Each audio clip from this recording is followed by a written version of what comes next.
This is Indonesia, one of the most beautiful and complicated countries in the world. It has volcanoes spewing fire, dense forests, and stunning beaches. It is a unique country where over 270 million people live across more than 17,000 islands. Yes, 17,000 islands. Indonesia is the largest island country in the world, spanning over 5,000 kilometers and covering 3 time zones, from Sumatra in the west to Papua in the east. It is the 4th most populous country globally, the largest Muslim-majority nation, and one of the most ethnically and linguistically diverse places on Earth. But behind all this beauty, there is a secret. How did this country, spread across 17,000 islands, come to be? Who ruled here before it became a country? And how did so many different islands come together as one nation? And most importantly, how can you rule a country spread across so many seas? To understand Indonesia's story, we need to look back in history,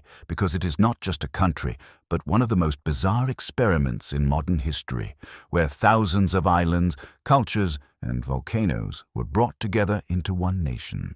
By the end of this video, you'll understand how Indonesia has managed to stay united and how, in the future, it could also fall apart. Hundreds of years ago, these islands were home to some of Asia's most powerful and wealthiest kingdoms. For thousands of years, people lived here in communities, farming and trading across the seas. These islands were strategically located between 2 of the world's most powerful civilizations, India and China. Traders from both countries passed through here, exchanging gold, ideas, and even religious beliefs. As time passed, these islands became so important that great sultanates began to emerge. One of these was the Srivijaya kingdom on Sumatra. Around the 7th century, this kingdom became a powerful trading hub, controlling sea routes and collecting taxes from ships passing by. It became a center for Buddhism, attracting scholars from around the world. Later, in the 13th and 14th centuries, the Majapahit Empire in Java rose to prominence. This empire expanded across many islands and was known for its art, architecture, and governance. It followed Hinduism and became the most powerful empire in Southeast Asia. But empires don't last forever. As trade grew, new powers emerged, weakening the existing kingdoms. Local leaders began fighting each other, and soon Islam began to spread. Around the 13th century, Islam arrived through trade. Muslim traders from the Middle East and India, with their respectful behavior, influenced the locals, and gradually, many Indonesians embraced Islam. However, just as things were stabilizing, a new force arrived from across the sea. Some ships came to these islands not for trade, but to take control. In the early 15th century, Portuguese ships arrived. They were the Portuguese, and they were after something very valuable: spices. At that time, spices like cloves, nutmeg, and black pepper were as valuable as gold in Europe, and the Maluku Islands in Indonesia had them in abundance. These islands became known as the Spice Islands, and everyone wanted control over them. Soon after, the Dutch arrived with similar intentions, but not just for trade. They came to rule. In 1602, the Dutch established the Dutch East India Company, the first and largest international company of its kind. Its sole mission was to control the spice trade. Over time, the Dutch pushed the Portuguese out and took control of the islands. This marked the beginning of Dutch colonial rule. Despite all this, many Indonesians kept dreaming of freedom. By 1900, their dream turned into a movement. In the 1940s, the world was on the brink of a major war, World War II. Japan was rapidly advancing, and by 1942,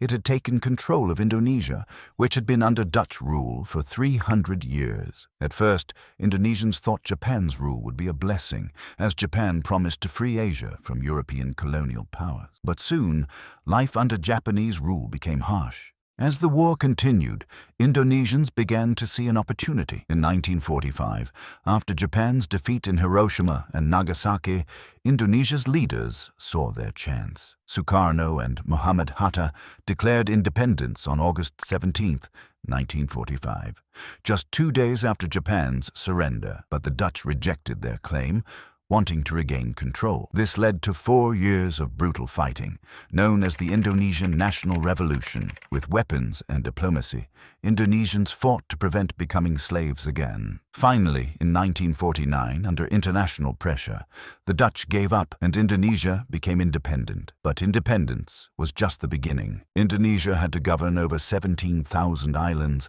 countless ethnic groups, and dozens of languages. The real challenge was uniting so many diverse people. Indonesia was not a single country, but a massive puzzle. Some islands are vast and densely populated, like Java, which is home to nearly half of Indonesia's population. Sumatra, Sulawesi, and Kalimantan are large islands, each with its own culture. Then there are thousands of smaller islands, each with its own unique identity. The solution to keeping these islands together came in the form of the national motto, Bhinneka Tunggal Ika, meaning unity in diversity. The leaders also selected Bahasa Indonesia as the national language, making it easier for people from different regions to communicate.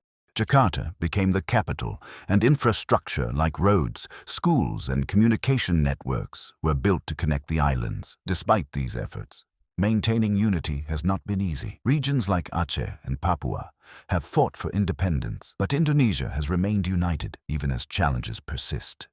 Indonesia's natural environment has played a major role in both its success and struggles. The country sits on the Pacific Ring of Fire, home to over 130 active volcanoes. It experiences frequent earthquakes, tsunamis, and floods. In 2004, a massive earthquake near Sumatra triggered a tsunami that caused one of the deadliest disasters in history, killing over 200,000 people. However, nature has also been a blessing. The volcanoes make the soil fertile, and the seas connect the islands, allowing for trade and communication. But now, climate change is threatening Jakarta, Indonesia's capital. Running a country with 17,000 islands is no easy feat. It's like steering a boat through a storm where each boat is headed in its own direction. The country also faces environmental threats, from volcanic eruptions to floods. But despite these challenges, Indonesia has stayed united, largely due to its motto of unity in diversity. Today, Indonesia is home to over 1,300 ethnic groups and speaks over 700 languages. The spirit of unity remains strong. The government continues to promote the Pancasila philosophy, which teaches belief in God, social justice, and unity. Indonesia is a land of volcanoes, dense forests, spices, and diverse cultures. From the temples of Bali to the mosques of Java, from the jungles of Papua to the beaches of Sumatra, Indonesia remains a beautiful puzzle, held together by history, geography, and resilience. As Indonesia faces the challenges of the future, especially with rising sea levels and geopolitical tensions, the question remains, how will this nation of 17,000 islands continue to hold together? If you liked this video, share it with others, and don't forget to subscribe for more interesting topics. Take care.